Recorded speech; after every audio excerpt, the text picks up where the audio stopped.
Me imagino que Fundación Sol también, todos los que están ahí se sienten muy contentos de haber sido parte de este proceso, de hacernos entender de lo importante que era empezar a cambiar el sistema de pensiones. Bienvenido, Marco, ¿cómo estás? Buen día, Marco. Muy buenos días. Muy buenos días, saludos a todos y a todos. Sí. Oye, Marco, bueno, tal como te lo pregunta la Alejandra, me imagino que es un motivo como de, quizás, por lo menos para mí, de moderado optimismo, digamos, tomando en cuenta que este es solo el comienzo de algo que debería ser más estructural, ¿no? Yo sigo pensando que la gente ocupe parte de su ahorro no es precisamente una buena idea, digamos, ¿no? Pero efectivamente en este contexto, ante la urgencia de liquidez y por lo simbólico que representa lo que se votó también en el Congreso, es algo que sin duda que hay que celebrar, digamos, ¿no? Pero ¿cómo lo ves tú? Las proyecciones hablaban de que se caía el país, ¿no? Básicamente si esto se aprobaba, y uno incluso ya está empezando a ver algunas informaciones que dan cuenta de que al haber más fluidez, al inyectar más liquidez, digamos, a la gente, al consumo, eso podría incluso beneficiar la economía en un momento complejo como el que estamos viendo, digamos, ¿no? ¿Qué conclusiones podemos sacar desde ya a partir de lo que se aprobó en el Congreso? Sí, por supuesto. Nosotros y otras personas hace varias semanas que veníamos diciendo que esta campaña del terror no tenía ningún ajuste empírico, sino que era más bien una manera de detener esta reforma, este proyecto que era un proyecto límite, que era un proyecto que se genera en el debate a partir de la omisión del Estado, que no quiso hacer transferencia a lo que ellos llaman clase media y que todos sabemos que son sectores medios precarios y endeudados, que no pueden endeudarse más. No quiso hacer transferencias, no quiso dar su brazo a torcer, no quiso cambiar las políticas focalizadas neoliberales, y ese fue el motivo de que apareciera esta política, para que no nos confundamos. Y por tanto, ¿quién podía impedir que si los trabajadores y trabajadoras iban a pagar la crisis igual, que al menos pudieran elegir la forma en que pagaban la crisis, ¿no? Si se endeudaban o si hacían uso de este ahorro que le habían dicho que era de ellos, que eran propietarios de empresas y que ya no eran proletarios, ¿no? Que era la frase típica de José Piñera al crear el sistema. Vamos a ser propietarios y no proletarios, tenés razón. Exacto. ¿Esa era la frase que decía? Claro, estoy mejor, esa frase. Pasan de proletarios a propietarios. Tal cual, ¿no? ¿Por qué? Porque con los fondos que se invierten de las cotizaciones de los trabajadores y trabajadoras se pueden invertir en acciones de empresas, en bonos, y de alguna manera todos seríamos propietarios y propietarios de esas empresas. Sabemos que no tenemos ninguna capacidad de decidir en nada de aquello. Entonces, en ese sentido, me parece que es lo menos malo. La crisis la siguen pagando los trabajadores y trabajadoras, pero lo importante de aquello es que acá se doblegó la lógica y las maneras de entender cómo se estructura la sociedad y cómo se toman las decisiones. Y al mismo tiempo se abrió de manera obligatoria la discusión sobre el sistema de pensiones, porque se decía, bueno, que retiren quienes no han perdido el empleo, que retiren los que perdieron el empleo, los que perdieron los ingresos parcialmente, pero quienes tienen su pensión y no han dejado de percibir su pensión, si la mitad de ellos está por debajo de los 200.000 pesos, con ayuda del Estado, si sin ayuda del Estado estaría por debajo de 150.000 pesos, bueno, eso necesitamos solucionarlo ya, ¿no? Porque en pandemia, y antes de la pandemia, y antes de octubre, esas personas, esos jubilados y jubiladas, nuestros papás, nuestros abuelos y abuelas, no pueden vivir así. Están endeudados, están viviendo de allegados, están trabajando en vez de estar jubilados. Entonces, ese debate es urgente, y cuando el presidente nos ha dicho, para detener que esta reforma se aprobara, decía cirugía mayor al sistema de pensiones. Bueno, veamos si efectivamente se viene cirugía mayor o se viene una pequeña intervención para dejar los tejidos donde mismo han estado donde siempre y finalmente no tengamos un cambio profundo. A mí me parece que lo que estás diciendo, claro, ahora lo vemos con total claridad, pero en un momento con tanta campaña del terror, como que yo me imagino que igual había personas que en un momento de repente incluso pueden haber dudado de... Sí, pues. ¿No es cierto? La campaña del terror. Claro, como que fue tanto, era como de verdad que se iba a incendiar. Yo me acuerdo, Matei dijo que se iba a incendiar el país. Eso dijo. Sí. O sea, y profirió esas palabras, que se iba a incendiar el país. Fue... A lo mejor el país que ya conoce. Claro, a lo mejor se va a incendiar en otros lugares, es verdad, en algunos lugares. Entonces como que llama la atención, ¿no es cierto?, toda esta campaña del terror que finalmente no le resultó, Marco. Y aquí la Fundación Sol fue un puntapié, o sea, una piedra así como la, ¿no es cierto?, no más AFP, por supuesto, pero también la Fundación Sol fue una piedra muy importante en ir entendiendo y en calmar a la gente, ¿no? Con datos de la economía. Claro, con datos concretos. ¿Puedo decir algo de la Fundación Sol? Yo a la Fundación Sol la critican harto, ¿eh? Los que dicen que tiene seco ideológico y algo, pero no he visto a nadie que logre desarticular alguna de las teorías que levanta la Fundación Sol, desde lo técnico, desde lo económico, digamos. Entonces, claro, una cosa es que no te guste, que hablen economistas de otro lugar, y otra cosa es que pueda rebatir los argumentos y las cifras y los datos y los cálculos que sacan ellos, en sentido, insisto, yo a veces veo la crítica del lugar de la mezquindad ideológica, pero no desde otro sitio. Y lo digo que es valioso lo que hicieron, lo que han hecho ustedes, Marco. No esperábamos hacerte este halago público, digamos, pero aquí estamos. Porque, claro, se instala mucho la idea de que cuando hablan los economistas, de que en esta sociedad enferma, a los que hay que escuchar a los economistas, no a la gente. La gente no tiene idea de qué es lo que necesita. Hay economistas que están pensando por la gente para decirle, mire, lo que usted quiere sacar su plata no es lo correcto. Yo le voy a decir que es lo correcto, porque ellos son los beligerantes, ellos son los incumbentes, los economistas, los empresarios en este país tienen una posibilidad de hablar del acontecer público que es improbable que en cualquier sociedad medianamente decente, ordenada, tengan tal incumbencia. Yo veo que los empresarios hablan del desempeño de la economía, del desempeño del Parlamento. Juan Sotil dice que este es el peor Parlamento de la historia. Perdóname, ¿en qué país serio un empresario se atreve, y tiene además todas las posibilidades de hacerlo, todos los medios a disposición, para hablar sobre contingencia, sobre parlamentarios, sobre este que fue elegida por voto popular? A mí me parece increíble. Pero volviendo acá, se trata mucho de la idea de que son los economistas los que tienen la idea principal, la última palabra, la tecnocracia. Eso es verdaderamente populismo, digamos, ¿no?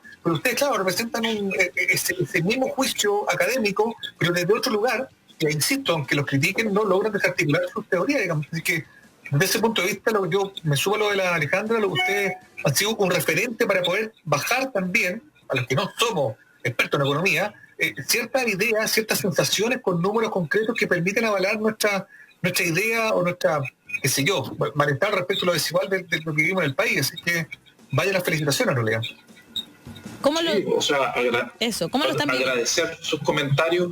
Y yo creo que es muy importante lo que ustedes dicen, lo que dice Mauricio, Alejandra, Daniel.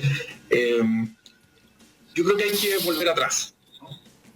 La economía es una ciencia social. Muy importante volver a decirlo, es una ciencia social, no una ciencia exacta. Y por tanto el nombre correcto es economía política, ese es el nombre histórico de la economía. Desde Adam Smith hasta Marx, digamos, economía política. Después se desfiguró. Y se desfiguró porque la economía finalmente se fue construyendo a partir de los intereses de quienes maximizan su tasa de ganancia. Y en ese sentido, finalmente terminamos acomodando nuestras teorías para justificar cosas que pueden ser injustificables. En ese sentido, cualquier persona de la ciencia económica que emite un juicio, hay que recordar que es un juicio. Hay tantas teorías económicas y visiones de la sociedad como la postura de estos economistas y economistas, quienes también tienen conflictos de interés, son parte de los directorios de las AFP, de las compañías de seguro, por tanto no son opiniones asépticas. Y es muy importante en esta idea del campaña del terror, es que se nos dijeron dos cosas, y ninguna tenía evidencia empírica. Nosotros, más allá de nuestra posición y de nuestra manera de interpretar los datos, que es discutible y está para el debate, es que hacemos estudios, y los estudios se pueden cotejar, los datos se pueden cotejar, las teorías se pueden cotejar y se pueden replicar. Y nosotros mostramos dos cosas. En primer lugar, que aquellas personas que decían que las pensiones se iban a derrumbar, nosotros utilizamos un simulador que la Superintendencia de Pensiones coloca disponible. Lo publicamos ayer, un estudio de más de 30 páginas con todas las fórmulas, y mostramos y llegamos a la misma conclusión que la Superintendencia de Pensiones. De hecho, en la Comisión de Constitución del Senado, los senadores le preguntaban al superintendente, ¿los datos de ustedes son reparecidos a los de la Fundación Sol? Decía, claro, son prácticamente los mismos porque ocupamos los mismos datos. Y el impacto en las pensiones era entre un 5 y un 11%. En términos de dinero, entre 5 lucas y 20 lucas para la mayoría de los afiliados. Ese era el impacto del retiro de las pensiones. Y en términos concretos, dado que la mayoría de las pensiones están por debajo de los 150.000 pesos, las autofinanciadas, significaba que una persona decía, a ver, retiro 1 millón o 2 millones ahora para necesidades urgentes, ¿y cuál es el costo de esto?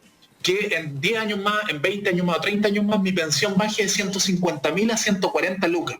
O sea, que baje del piso 8 del subterráneo, estoy en el menos 8 al menos 9. No hay por dónde perderse, ¿no? Claro. Esa es una arista que nosotros dijimos, esta campaña de que las pensiones se desploman es absolutamente falsa, se está utilizando el miedo de las personas. Y la otra arista era que la economía se desploma. Nosotros el día 1 dijimos, a ver, hay todos los instrumentos, hay todas las herramientas para hacer este proceso coordinado con el Banco Central, con la Superintendencia de Pensiones, con la Comisión para el Mercado Financiero. Hay todos los elementos para hacerlo gradual y para hacerlo auditado, para que las AFP liquiden los activos de manera ordenada. Y hoy día ya vemos que los periódicos financieros dicen lo mismo.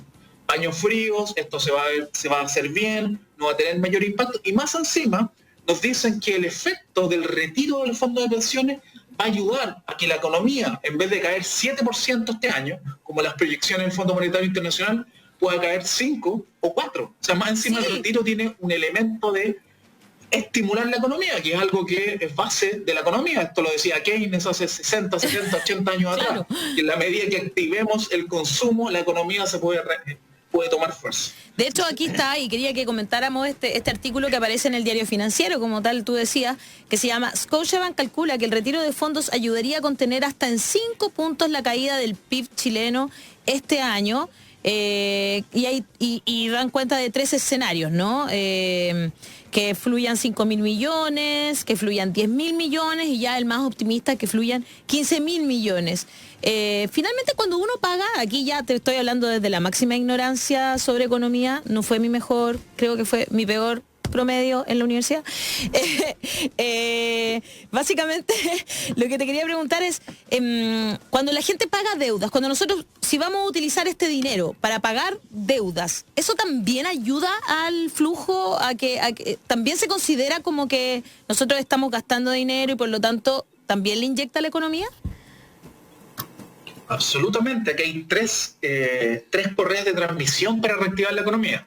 Lo primero, si es que los hogares que retiran ocupan parte de ese retiro para pagar deuda, eso significa que el sistema financiero que había tenido que liquidar activos se equilibra de esa manera. Llega plata directa al sistema financiero recuperando parte de esa deuda.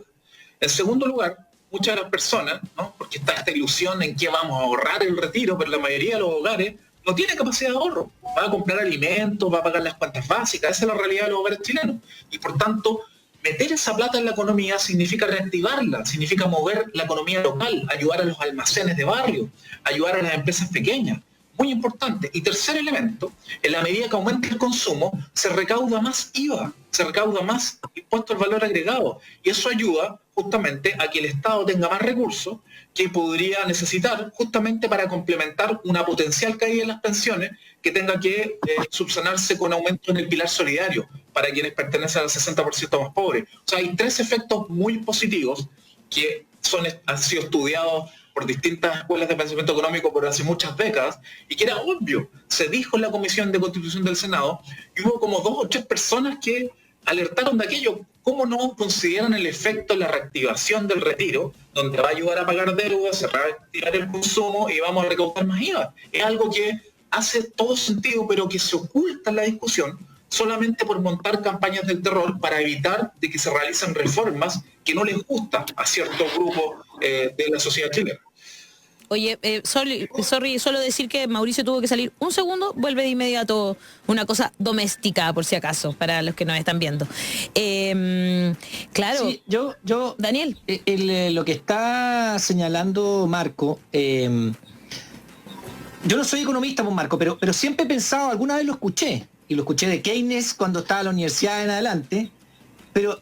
Y perdona que lo refuerce, porque lo encuentro tan ¿lógico? Tan lógico, claro. que lo que mueve la economía es el consumo, que a uno no le gusta mucho, porque compramos muchas cosas suntuarias que no necesitamos, si esa es la verdad. Pues si una cosa que lo absurdo de la economía es que se mueve sobre sí misma por el consumo, pero a veces ese consumo es un consumo absurdo, porque no necesitamos ciertas cosas y nos endeudamos por ciertas cosas que no necesitamos. Pero así todo mueve la economía. Entonces, mientras más plata hay, más se mueve la economía, más tienes que producir. Y por eso, déjame hacer, por favor, Marco, un pequeño paralelo, si tú me permites, con la llegada de los inmigrantes, ¿no? Si tú me permites. La llegada de los inmigrantes, que algunos acusan que la llegada de los inmigrantes hace que el inmigrante tenga que arrendar, tenga que tener un trabajo, tenga que comprar. Si llegan muchos inmigrantes, tiene que haber más camas. Entonces las fábricas que hacen camas tienen que trabajar más.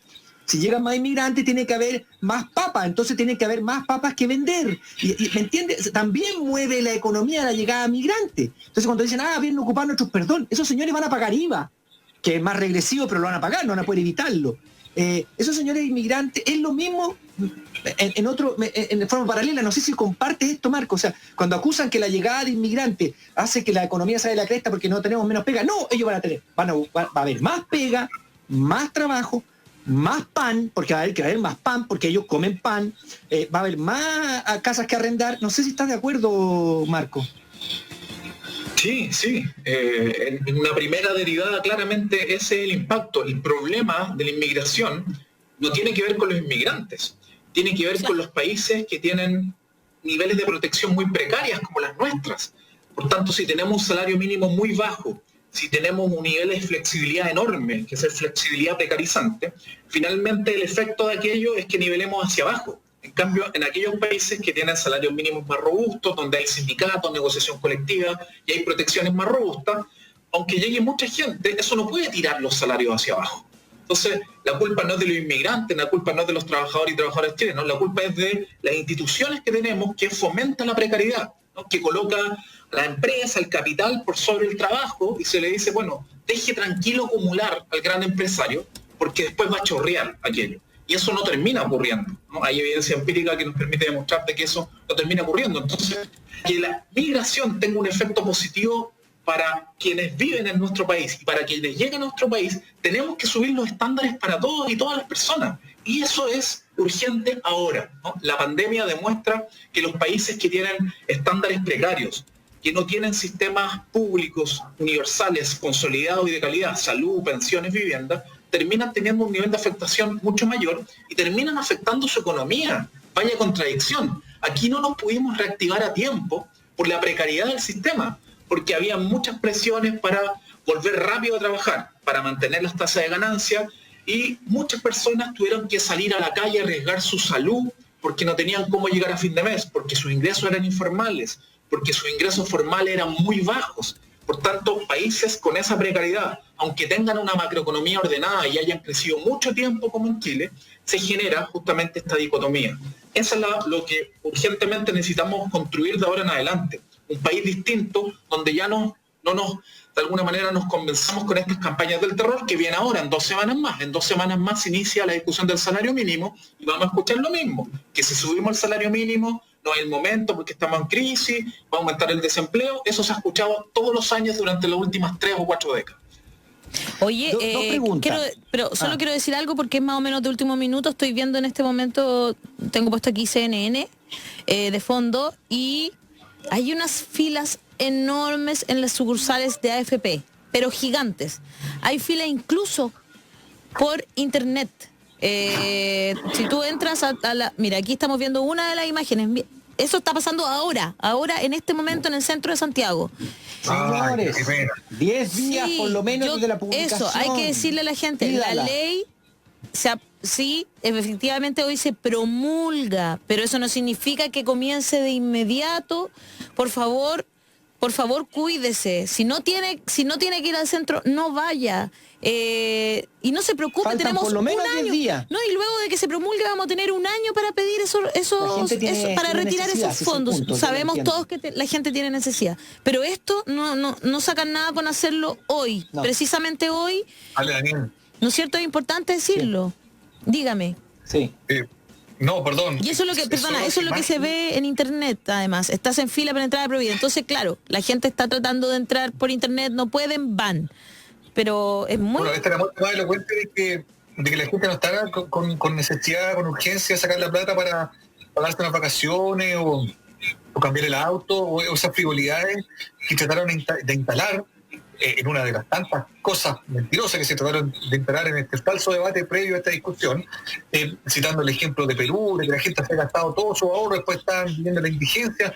No, esa imagen, que sí, claro, habla de algo muy rudo, muy cruel, pero una imagen muy triste, porque en el fondo es una imagen que viene a graficar la urgencia de la gente por tener liquidez en este momento de crisis económica, una crisis económica que de algún modo también se ha asusado y se ha alimentado y se ha acentuado por el mal manejo del gobierno respecto de la misma situación país con el tema de COVID-19. Entonces, es una imagen triste, fíjate tú. Y por eso es que yo siento que el triunfo o que el optimismo, yo por lo menos por mi personalidad es más bien moderado. Yo creo que es más simbólico que otra cosa. Yo sigo sintiendo que la idea de sacar tu plata para hacer parte de paliar la crisis es objetivamente una mala idea. Lo creo yo, pero entiendo, considero razonable y estoy a favor de que se haya aprobado porque es muy simbólico, porque es un primer polonazo a un buque que bien sabemos que nunca se iba a mover. Nos quedaron diciendo de que no había forma de cambiar, de que no había plata, de que no era posible. Entonces, al comienzo de esta pandemia, una vez más, con todos los antecedentes sobre la mesa, Marco, yo creo que tú puedas meter ahí tu juicio también, digamos, ¿no? No es posible. 65 lucas, el máximo esfuerzo del gobierno. Ignacio Briones, no hay más plata, no tenemos cómo inventar plata, no somos una máquina de hacer dinero, no somos un cajero automático, esto es todo lo que hay. Después la caja, tampoco. Después las 500 lucas, el IFE Plus, además, el concepto de marketing, de retail puesto en la economía social. Que alguien decía, el gobierno, que era buena idea ponerle a un sistema de beneficio, de asistencia a la clase media, ponerle plus, es básicamente el chiste se cuenta solo, digamos, aquí nos representan, digamos, ¿no?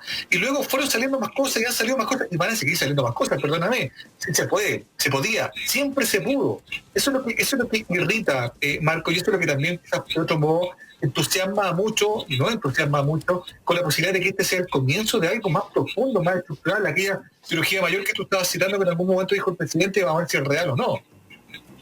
Sí, sin duda. Yo creo que es importante revisar lo que se ha conocido como la comunidad de expertos y expertas. Cuando uno revisa la línea argumentativa de las personas que siempre entrevistan en los mismos lugares, van cambiando, ¿no? Claro. En el fondo nos decían que no había plata, lo que tú decías, Mauricio, 65.000 pesos, hay que guardar municiones para más adelante. Cuando la cosa se puso difícil, se pusieron de acuerdo, 12.000 millones de dólares. Y la pregunta es, ¿por qué 12.000 millones de dólares? ¿Quién dice que eso es lo que puede entregar Chile en estos momentos? Si solo en fondos soberanos y en otros activos del Tesoro Público tenemos 30.000 millones de dólares. Tenemos 10.500 millones de dólares en el Fondo de Estabilización Económica y Social, tenemos 10.500 millones de dólares en el Fondo de Reserva de Pensiones del Estado y tenemos 9.000 y tantos millones de dólares en otro activo del Tesoro Público, de los cuales 6.600 millones de dólares entraron en fines de febrero de este año por la ley reservada del cobre. Sí, por tanto, esos son los activos de Chile. Es importante, los activos. Ni siquiera pasivos, son activos. En términos de deuda, qué increíble. Son activos. Ya de hecho, Andrés Velasco, en el primer gobierno de Michelle Bachelet, cuando ocurrió la crisis mundial subprime, ocupó mucha plata de los fondos soberanos, gastó mucha plata. Mira. Y en segundo lugar, Chile tiene un nivel de endeudamiento que va a ir aumentando porque ha comprometido pagos futuros sin recaudar más, que todavía es bajo, ¿no? Recién estamos superando el 30% del Producto Interno Bruto de deuda. ¿Cuál es la referencia? Países que son muy parecidos a Chile en términos del Producto Interno Bruto por persona, Uruguay y Croacia, son casi iguales a Chile. Ellos tienen un nivel de endeudamiento entre 60 y 70% del PIB. Es más del doble del que tiene Chile. Y no tienen ningún problema de estabilidad financiera. Entonces, había espacio para endeudarse, había espacio para gastar los activos, que justamente es ahorrar en vacas gordas para gastar en vacas flacas, históricas como las nuestras. Y otro elemento, aquí los más ricos, los grupos económicos, no han puesto ni un peso para la crisis, ¿no? Eso es increíble, ni un peso. Y después del 18 de octubre, algunos representantes de los gremios empresariales dijeron, es hora de meterse la mano al bolsillo. Pasó como 2 semanas y esa frase se desvaneció, ¿no? Y por tanto es el momento también para hacer una reforma tributaria. Acá se dice, pero ¿cómo vamos a hacer una reforma tributaria en crisis? ¿Cómo vamos a subir el salario mínimo en crisis? Eso es lo que hay que hacer justamente. Que la crisis la paguen las personas que se han enriquecido con el modelo chileno, de manera bien hecha, con impuestos bien estructurados. Nadie está diciendo hacer cosas que no van a funcionar. Bien estructurados. Lo mismo, el salario mínimo se va a tener que subir de manera considerable para reactivar la economía, y a las empresas más pequeñitas el Estado va a tener que subsidiarlas para que puedan pagar salarios mejores transitoriamente. Marco, sí. Perdona, Daniel primero. Yo quiero decir un par de cosas. Sí, quiero decir un par de cosas. De partida es como la Fundación, voy a decir tres cosas. Uno, la Fundación Sol es como lo que era Cideplan a principio del término de la dictadura. Un grupo de gente muy preparada que está lista para tomar las riendas en el próximo gobierno. Eso lo dejo tirado. Lo otro, excelente. La matriz, a mí me preocupa mucho dos cosas, querido Marco. Uno, la matriz productiva de Chile. Y yo creo que tenemos problemas por el tema extractivista que nosotros tenemos como matriz productiva, ¿no? Acá en Chile no se produce ni una batería teniendo el litio que tenemos. No producimos nada teniendo la madera que tenemos. No se produce nada con el cobre que tenemos. Y se lo compramos a Japón, que no tiene ni madera, ni litio, o a China, que no tiene ni madera, ni litio, etc. Entonces, la matriz productiva de este país es muy básica. Y eso yo creo que responde, y esto me puedes corregir, por un tema de que los que tienen las empresas dicen, pero si yo estoy ganando con esto, con esta matriz, yo saco pescado y lo mando para afuera, yo saco madera y lo mando para afuera, yo saco litio y lo mando para afuera, saco cobre, incluso el cobre lo mando como concentrado, así que ahí va molibdeno, oro, pero me da lo mismo. La matriz productiva es muy básica y no producimos nada. Y eso también, ¿dónde está el I+D que se llena en la boca, ¿no? El desarrollo, la innovación, etcétera. Entonces, eso es una cuestión. Lo segundo, lo que tú mencionaste de la recaudación mayor, que acá les viene, y Mauricio lo sostenía, aquí el impuesto. Y lo hablamos ayer con Giorgio Jackson. Una vez. Se viene, eso. Y lo otro que te quería pedir, Marco, y aquí yo peco de ignorante, ¿ustedes no tienen algún librillo explicado en básico para que la gente pueda leerlo y entender estas cosas? Y si lo tienen, recomiéndalo, porque creo que es muy importante, o que lo hagan y se sienten 2 minutos a hacerlo, a plantear lo que ustedes plantean, porque yo te he visto a ti en la televisión explicando fantástico lo que hayas planteado, pero la gente también necesitaría, como, no sé, lo que hizo Hassan Akran, el libro Desiguales, algo que ustedes tengan que la gente pueda tomar y leer. Yo soy muy práctico para estas cosas, Marco, y creo que es muy importante eso. Sé que fue mucho lo que te dije, pero... No, está bien, está súper bien. Con respecto a lo primero, efectivamente, tenemos un serio problema en nuestra matriz productiva, y es un problema para el país, no para los grupos económicos. Por lo que decía Daniel, yo lo comparto completamente. Si yo he ganado tanta plata, con poquito valor agregado, haciendo más de lo mismo, ¿por qué voy a innovar? ¿Por qué voy a invertir y me voy a gastar parte de mi utilidad en invertir y reinvertir? Porque no hay proyecto país. Nadie obliga, por decirlo así, a los grandes empresarios a pactar con la sociedad, porque ellos ganan lo que ganan, están acostumbrados, son como sus derechos adquiridos. Eso. Y tienen instituciones que favorecen esos procesos de acumulación. Es como si fueran de una monarquía. Las leyes de pesca. Como que si fueran de una oligarquía, claro, una oligarquía, exactamente. Exactamente. Entonces tienen sus propias leyes a la medida, y consideren lo siguiente. Con las instituciones que se han creado en las últimas décadas, esto se reproduce, esta matriz productiva. Las AFP. ¿Dónde se invierte la plata en la AFP? En Chile, 45% se invierte afuera, pero en Chile, en los mismos grupos económicos, ¿no? Entonces, ¿cómo se va a considerar una matriz productiva distinta si tenemos inyección de dinero que reproduce la misma matriz productiva? Le llega la plata a los mismos de siempre, que hacen los mismos de siempre. ¿Cómo opera nuestro sistema tributario? Es un sistema tributario pro-rico, que favorece con mecanismos donde se puede eludir impuestos, donde se pueden aprovechar esas acciones tributarias para que los mismos grupos de siempre, que hacen los mismos de siempre, se aprovechen de esos beneficios. Entonces, en ese sentido, urge, ¿no?, revisar nuestra matriz productiva y generar políticas públicas que permitan diversificarla. El nivel de innovación y desarrollo, lo que se invierte en Chile, es 10 veces menos de los países que nos gusta tanto mirar, como Corea del Sur, Israel u otros que han despegado de manera mucho más rápida. ¿Por qué? Porque no existe ningún incentivo a hacer cosas distintas con mayor valor agregado. Incluso, quien más aporta en ese poquito y exiguo aporte que se hace del PIB, y en menos de medio punto del PIB, es el Estado. Aporta mucho más que los privados. Entonces ahí hay un elemento bien importante. Y con respecto al tema de poder ir escribiendo documentos didácticos que puedan estar disponibles a la población, de alguna manera nuestros estudios que vamos publicando permanentemente, si bien tienen elementos técnicos para poder decir, bueno, esto se hizo bien, correctamente, lo tratamos de escribir lo más sencillo posible, ¿no?, para que justamente se pueda revisar cómo funciona el sistema de pensiones. ¿Dónde lo vemos? ¿Cómo le decimos a la gente que lo pueda ver? Todo está en la página web de la Fundación Sol, que es www.fundacionsol.cl, y pinchan el link donde dice estudios, ¿no? Y ahí van a encontrar distintos estudios. Y lo otro es que nosotros siempre estamos generando espacios de formación para dirigentes sociales, sindicales, donde tratamos de hacer educación popular, que es rigurosa, ¿no? Es rigurosa, Exacto. pero es en un lenguaje distinto, ¿no? Y al mismo tiempo estamos en proyectos para publicar libros más masivos, con algunas ahí editoriales donde esperemos que prontamente estén disponibles. Pero también yo les recomiendo un libro a quien quiere interiorizarse en aspectos de la economía, y que son complejos, pero que están escritos en fácil, que es un libro de un economista de Cambridge que se llama Ha-Joon Chang. Se llama Economía para el 99%. Pero el título está bueno. De Corea del Sur. Economía para el 99% de la población. Bueno. Economía para el 99% de la bueno. Yo lo uso en los cursos, lo usamos en la fundación, en los cursos universitarios que hacemos, de economía política, de macroeconomía, etcétera. Y es muy didáctico, pero al mismo tiempo da cuenta de cuál es el conflicto, ¿no? Cuáles son las distintas escuelas de pensamiento económico que hay, ¿Cómo se llama el señor? Ha-Joon Chang. Yo que H-A-Joon J-O-O-N Chang. he estado leyendo harto sobre Corea y siento que Corea del Sur tiene cosas muy parecidas con Chile, como esta sensación de que son súper avanzados, llenos de dinero, muy tecnológicos, y cuando uno empieza a leer libros o ver películas coreanas, se da cuenta de que son muy parecidos a Chile. O sea, hay una desigualdad enorme, hay gente que es muy rica, pero hay gente que es muy pobre, o sea, de una pobreza enorme. Bueno, más allá de eso, quiero leer lo que hoy día el público está muy activo con nosotros. Mira, encontrar el libro, excelente.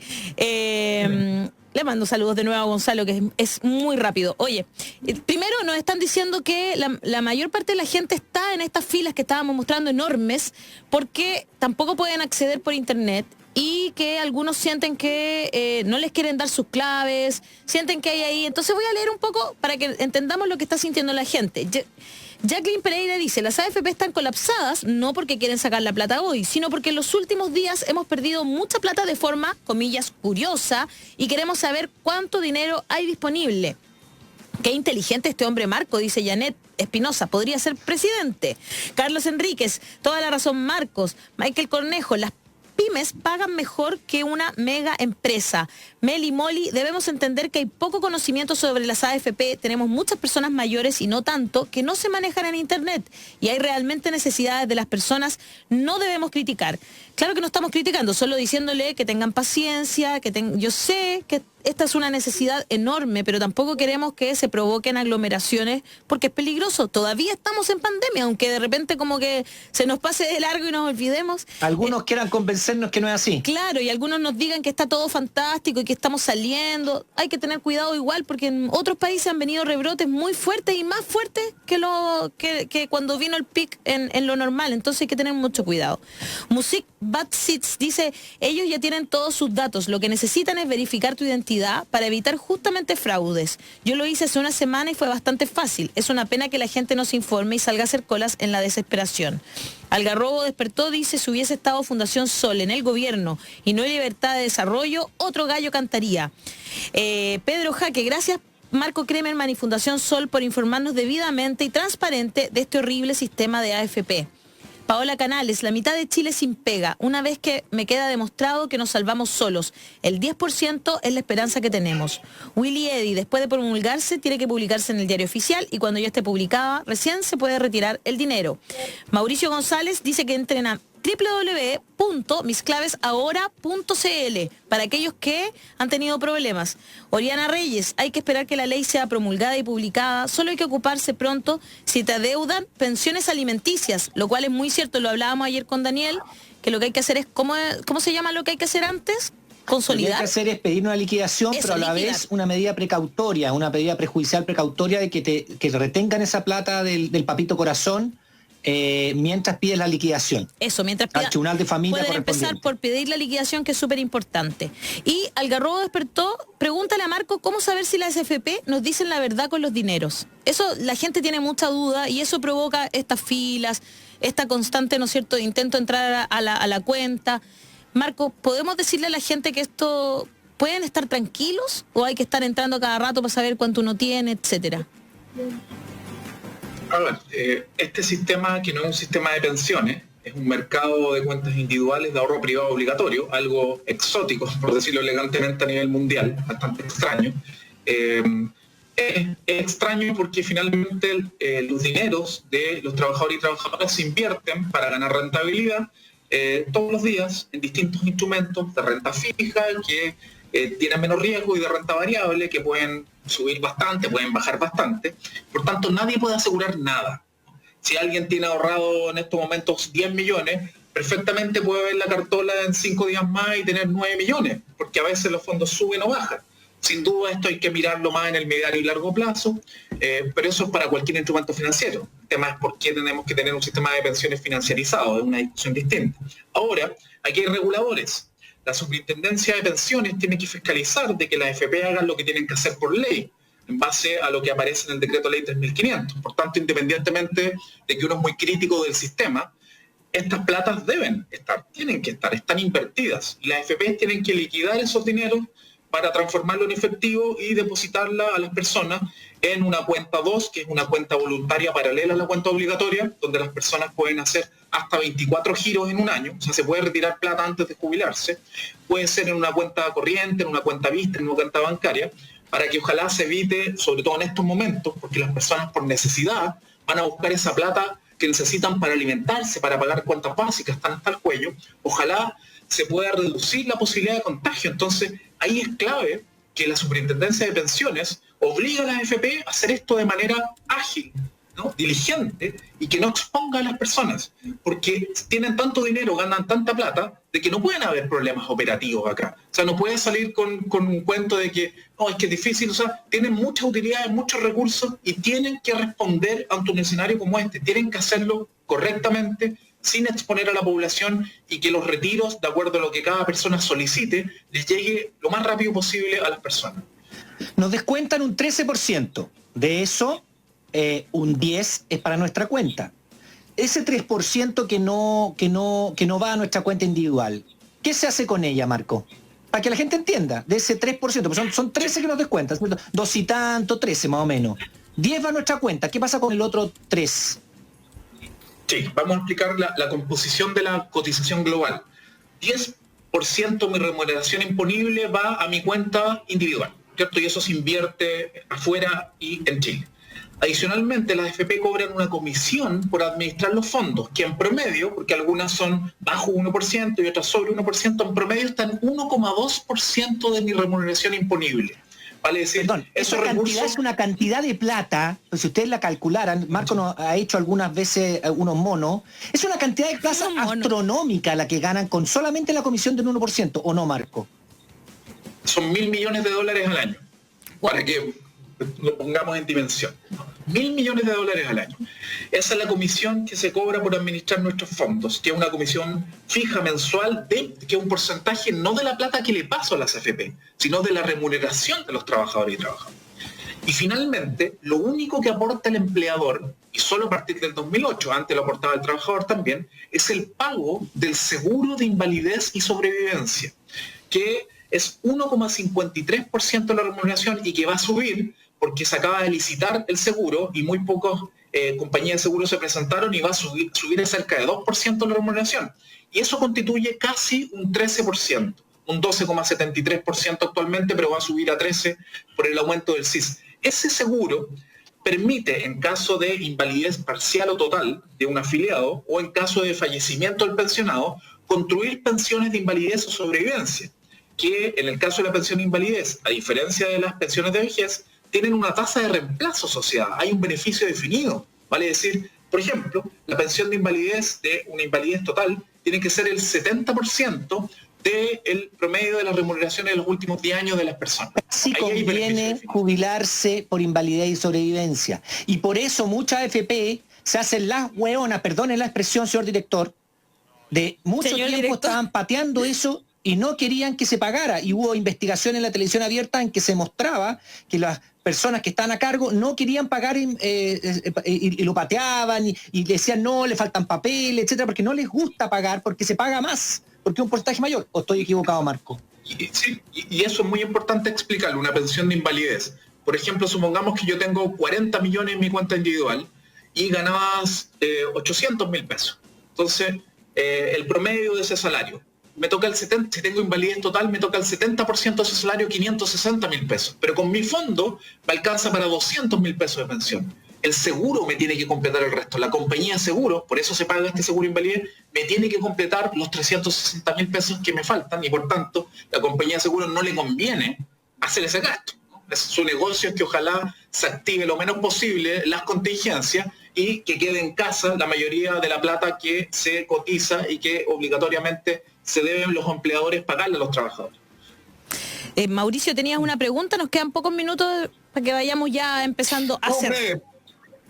Breve, bueno, solo un apunte, cuando hablábamos de los expertos consultados, cuando estábamos en el tema de cómo a veces se sobredimensiona la opinión de los expertos, ¿no? Claro, también es bien antojadizo. Yo, por ejemplo, no sé, cuando el Pepo de Gregorio, que es un hombre que es del canon, digamos, ¿no? Decía que había que sacar plata, abrir la billetera, meterle liquidez, digamos, al sistema para hacerse cargo de la pandemia. Ahí su juicio no lo ha escuchado. Cuando estuvo en contra del retiro del 10%, ahí su juicio sí fue escuchado y si era sensato oírlo. Digo, también hay mucho oportunismo respecto de cuáles son las opiniones de estos famosos expertos cuando coinciden o no con lo que tú quieres o no. Ahora, yendo quizás también un poco a lo mismo, quisiera conocer una mirada tuya respecto de lo que se viene, porque evidentemente, aunque uno advierte que a lo mejor este retiro puede activar un poco la economía, lo que se viene es una época compleja, una época donde probablemente va a haber menos inversión, donde probablemente va a haber más despido, más desempleo, y ya bien sabemos cuál es el porcentaje de la población que se ve afectada por esa mayor vulnerabilidad, ¿no? En concreto, pero al piso, con datos que ustedes siempre son los que ocupan de manera no antojadiza. ¿Cuál es el escenario que viene para Chile a futuro, más allá de lo del 10%? Sí, bueno, estos meses que estamos viviendo y los próximos están muy duros y van a ser muy duros, nadie puede decir lo contrario. Nosotros presentamos el otro día en la Comisión de Constitución cuál era el problema real de desempleo hoy día en Chile, pero con datos de marzo-mayo, que es el último trimestre disponible, con harto rezago. Y ya en marzo-mayo teníamos el siguiente panorama: 940.000 personas desempleadas, abiertamente, típica medición de desempleo, 550.000 personas subempleadas. ¿Qué es el subempleo? Es la jornada parcial, pero involuntaria. Es decir, yo voy a buscar pega de 45 horas, la necesito para llegar a fin de mes, y me ofrecen 8 horas a la semana. No hay más trabajo para ti. Ese es un desempleado por horas. Al mismo tiempo, hay un aumento en los ocupados ausentes. ¿Qué es el ocupado ausente hoy día? Es el ocupado que está con la relación laboral suspendida por la ley, entre comillas, de protección del empleo. Vale decir, a esta altura está recibiendo casi la mitad de su salario y las empresas han dicho que a más de la mitad de esos trabajadores los va a despedir cuando termine la ley de protección del empleo. Aumentó en casi 689.000 personas.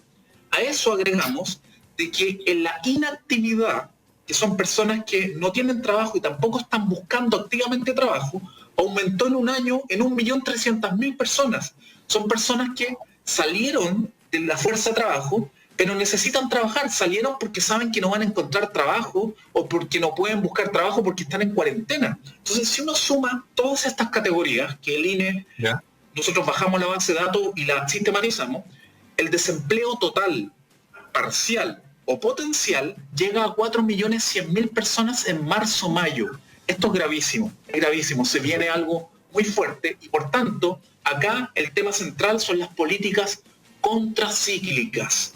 Vale decir, en vez de que a los hogares endeudados se les diga apriétese el cinturón, donde ya no hay cinturón, no hay pantalones que apretarse, lo que se requiere es ayudar a esos hogares endeudados para que salgan a flote, aumentando los estándares que en Chile por tanto tiempo no se han querido aumentar y por tanto nos van a decir nuevamente la campaña del terror: ¿cómo aumentar el salario mínimo en crisis? ¿Cómo aumentar los impuestos a los más ricos en crisis? Eso es lo que hay que hacer. Gastar más, transferencias directas, programas de empleo a la vena, aumentar el salario mínimo y subsidiar a las empresas pequeñas para que puedan solventar ese gasto.